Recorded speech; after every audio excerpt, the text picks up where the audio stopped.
This is another edition of Going Beyond Testing. I'm Mark Allen. We're spending some time with NJ Labs CEO, Sandra Lee. We're going to talk about something that I think is on everybody whose mind who's watching, and that is who should be testing and for what? So a lot of the companies who are definitely at the top is pharmaceutical clients, manufacturers who are testing or who are actually making drug substances for us to take that have specific purposes, right? For pain management, for example. Other companies that make injectables, especially, it doesn't matter if it's for pharma related or cosmetics, right? Like dermatology offices use a lot of injectables. So if you're making those products, you should definitely test. Supplements that are supposed to serve a purpose, like nutraceutical, if you have joint pain or whatnot, or if you have deficiencies and you're taking vitamin B12, vitamin D, minerals, those companies that manufacture those type of products should test. Cosmetics, foods, definitely, because you're consuming. So anything that you put on your body or you put in ingest, any of those products should be tested, really. But who do you think should actually be testing? Because not everything can be tested all at the same time. But. Well, here at NJ Labs, and we are in the chemistry lab, the main chemistry lab here at NJ Labs, and we're in New Brunswick, New Jersey. What about those people who don't test? Are there people out there who are not testing? And here we don't test for efficacy. We just want to make sure that the product is pure. Yes. That's the bottom line, isn't it? Pretty much. Yes, there are companies who do the bare minimum. I'm not saying that one company is terrible and another company is better, but the fact of the matter is there are companies who do the bare minimum. They'll just have a selection of tests that they do. And then there are other companies who go above and beyond and test everything all the time because they believe in their product and they want to make sure there's quality in their product, right?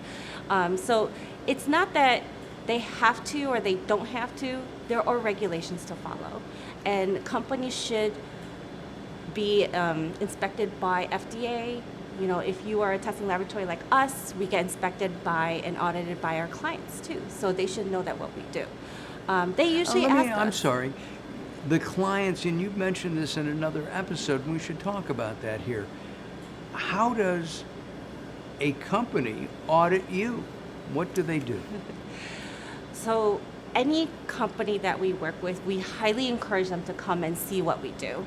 There's only so much you can put on paper, and again, anybody can make up anything on paper, right? But if you go and visually see things, you see a lot more, at least 50 to 75% more than what can be shown on paper.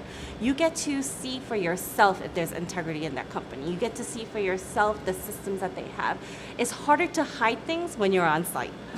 Yes. And the integrity is really the backbone of NJ Labs. Yes. Right? Yes. Why should people test? Why should companies test? And what's the importance of that? A lot of these products that are being made have components that are coming from other countries. Every country has different rules, right? Every state here has different rules. Like New Jersey, New York, they're so close, but they have different rules. Right. California, New Jersey has different rules. You're from California. You see things differently in California on the West Coast versus the East Coast, right? So testing is so important because you can't just trust a piece of paper that came with the product, especially coming from different countries. Once it comes here, FDA rules are different from what's in China or what's in Brazil or in Europe, right? So what testing does, it standardizes things. It puts everything in the same playing field, and it allows the consumers and the manufacturers to really know what's in their component, what they're buying. You want to make sure you're buying the right product. You mentioned to me the other day that if you buy a product from another country, say, and a lot of herbs and vitamins are coming from other places, China, India, South America, all over the world. And they have to be tested.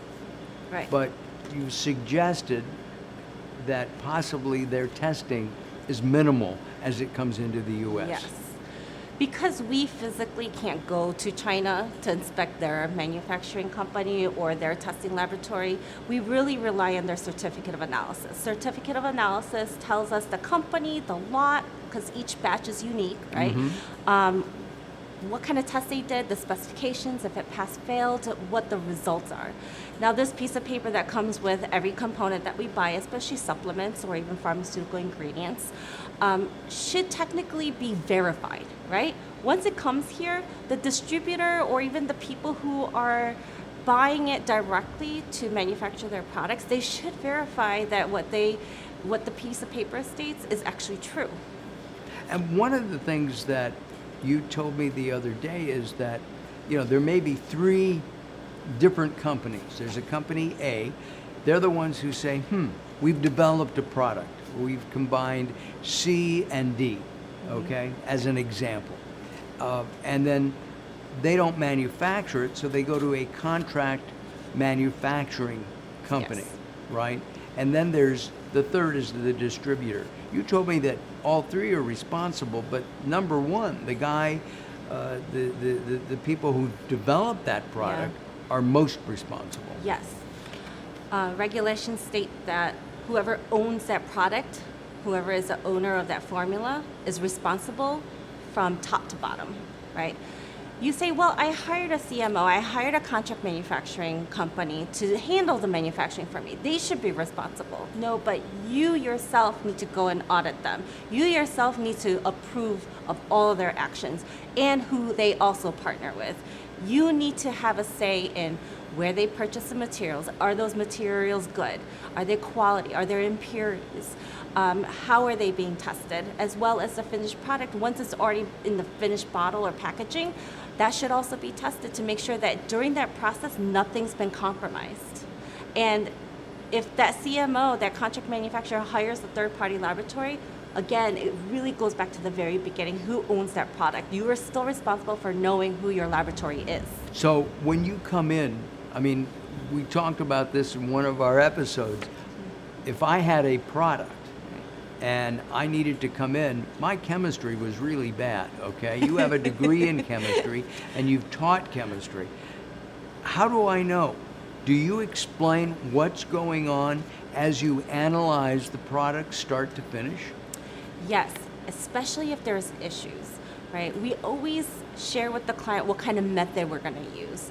They have to agree. Even if they don't know what we're doing, we still have to share enough information that they're aware of what we're going to do, and they need to still approve of it. So that exchange is very critical, the communication between us and the other companies, right? And so if they don't know, they ask questions and we explain it even more. We encourage them to come on site and to read what we do, because we have documents for everything. It doesn't matter if you do everything and it's not documented. It doesn't matter if you have documents for it and you don't follow through. It's got to be a balance of both. And they can actually come and see that. In subsequent shows, we're going to be talking more about cannabis and CBD. We're going to talk about quality control because it's very important.